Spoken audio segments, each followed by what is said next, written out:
ka-FB, luto tayo ng tokot baboy. Simpleng lutong ulam lang to. At ito, nagprito na muna ako ng tokot baboy. Sinet aside ko muna siya. At syempre, pagkatapos niyan, gagawa tayo ng sauce.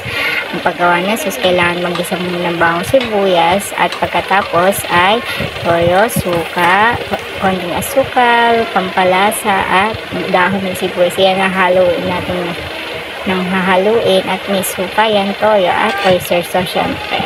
Katapos niyan, ilagay na natin sa luto ng tokwat baboy.